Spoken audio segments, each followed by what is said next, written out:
ಮಾಜಿ DCM KS Eshwarappa ಅವರ ವಿರುದ್ಧ ಎಫ್ಐಆರ್ ದಾಖಲಾಗಿದೆ. ಈಶ್ವರಪ್ಪ ಮತ್ತು ಅವರ ಪುತ್ರ ಕಾಂತೇಶ್ ಸೊಸೆ ಶಾಲಿನಿ ವಿರುದ್ಧವೂ ಎಫ್ಐಆರ್ ಅನ್ನು ದಾಖಲು ಮಾಡಲಾಗಿದೆ.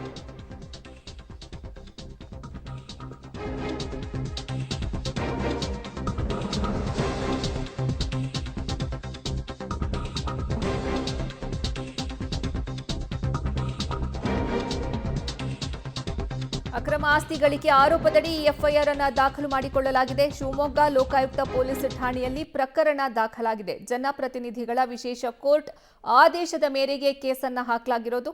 ನಾಳೆ ಲೋಕಾಯುಕ್ತಕ್ಕೆ ದಾಖಲೆ ಸಲ್ಲಿಸುವಂತೆ ನೋಟಿಸ್ ಅನ್ನು ಕೊಡಲಾಗಿದೆ. ಮಾಜಿ ಡಿಸಿಎಂ ಕೆಎಸ್ ಈಶ್ವರಪ್ಪ ಹಾಗೂ ಅವರ ಪುತ್ರ ಕಾಂತೇಶ್ ಸೊಸೆ ಶಾಲಿನಿ ವಿರುದ್ಧ ಎಫ್ಐಆರ್ ದಾಖಲಾಗಿದೆ.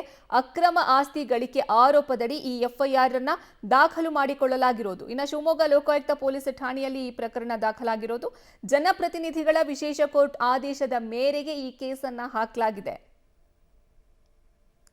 ಈ ಬಗ್ಗೆ ಹೆಚ್ಚಿನ ಮಾಹಿತಿ ನೀಡ್ತಾರೆ ನಮ್ಮ ಪ್ರತಿನಿಧಿ ಪುನೀತ್. ದೂರವಾಣಿ ಸಂಪರ್ಕದಲ್ಲಿ ಸಿಗ್ತಾ ಇದ್ದಾರೆ.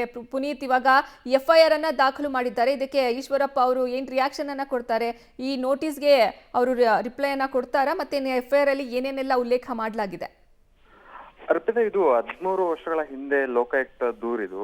ಅಂದ್ರೆ ಲೋಕಾಯುಕ್ತ ಪ್ರಕರಣಕ್ಕಂದ್ರೆ 2012ರಲ್ಲಿ ಮಾಜಿ ಡಿಸಿಎಂ ಈಶ್ವರಪ್ಪ ವಿರುದ್ಧ ಶಿವಮೊಗ್ಗದ ವಕೀಲರಾದಂತಹ ವಿನೋದ್ ಅವರು ಅಕ್ರಮ ಆಸ್ತಿ ಗಳಿಕೆ ಮಾಡಿದ್ದಾರೆ ಅನ್ನುವಂತ ನಿಟ್ಟಿನಲ್ಲಿ ವಿನೋದ್ ಅವರು ಒಂದು ಲೋಕಾಯುಕ್ತಕ್ಕೆ ದೂರನ್ನು ಕೊಡ್ತಾರೆ.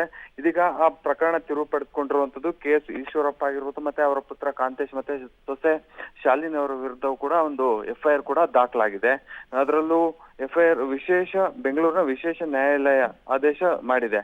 ಹಿನ್ನೆಲೆಯಲ್ಲಿ ವಿನೋದ್ ಅವರಿಗೆ ಒಂದು ನೋಟಿಸ್ ಅನ್ನು ಈಗ ಕೊಟ್ಟಿದೆ. ಯಾಕಂತ ಹೇಳಿದ್ರೆ ಅವರು ಆರೋಪ ಮಾಡಿದಂತಹ ಅಂದ್ರೆ ದೂರು ದಾಖಲು ಖಾಸಗಿಯಾಗಿ ಒಂದು ದೂರು ದಾಖಲು ಮಾಡಿದ್ರಲ್ಲ, ಆ ದೂರು ದಾಖಲು ಮಾಡೋದ ಸಂಬಂಧಪಟ್ಟಂತಹ ಎಲ್ಲಾ ಸಾಕ್ಷ್ಯಾಧಾರಗಳನ್ನು ಕೂಡ ನಾಳೆ ಲೋಕಾಯುಕ್ತ ಕಚೇರಿಗೆ ಬಂದು ಒಂದು ಸಾಕ್ಷ್ಯಾಧಾರಗಳನ್ನ ಸಲ್ಲಿಕೆ ಮಾಡ್ಬೇಕು ಅನ್ನುವಂತ ಒಂದು ನೋಟಿಸ್ ಕೂಡ ಕೊಟ್ಟಿರುವಂತಹ ಹಿನ್ನೆಲೆಯಲ್ಲಿ ನಾಳೆ ವಿನೋದ್ ಅವರು ಹೋಗಿ ಅವರ ಕೊಟ್ಟಂತಹ ದೂರಿನ ಹಿನ್ನೆಲೆಯಲ್ಲಿ ಸಾಕ್ಷ್ಯಾಧಾರ ಕೂಡ ಸಬ್ಮಿಟ್ ಮಾಡಬೇಕಾಗುತ್ತೆ.